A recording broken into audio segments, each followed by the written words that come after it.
just finishing off on some very specific questions for Liz. We've talked a little bit about the role that mediation will play, and Joanna said she's a great advocate for it as well. Are there cases in which it will be absolutely unsuitable to use mediation? Because we have had some evidence which would suggest that that would be the case. I think the two main arguments that are proposed against mediation in sexual harassment cases are firstly that there's too much of an imbalance of power between the alleged perpetrator and the complainant, and that you might simply be replicating that in the mediation. Now, the job of the mediator is to ensure a level playing field and to ensure an environment in which both parties are able to speak freely and feel empowered to speak. So the process itself has a power balancing effect.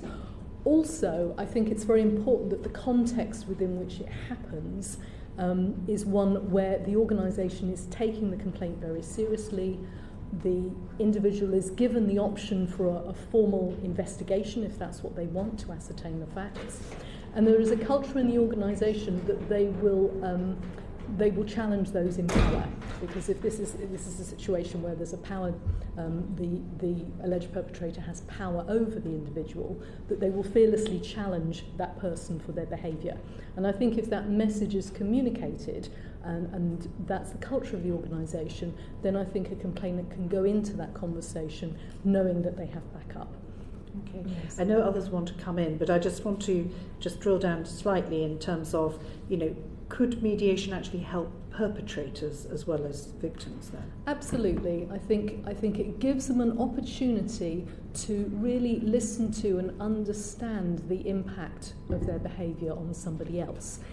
The difficulty with adversarial processes such as investigations and tribunals is that it's a fault-finding process that apportions blame, and that almost always has the impact of making people defensive. So all their energy goes into defending their behaviour rather than being open to learning. What mediation does is it removes that, and it says we're here to understand what happened, and there's an opportunity then for somebody to really listen and hear.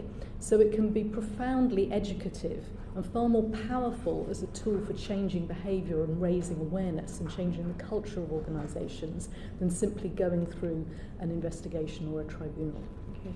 And any other comments on that? I'm conscious of the time. I just say very quickly, mediation is a brilliant tool and can deal with lots of things. And one thing you should bear in mind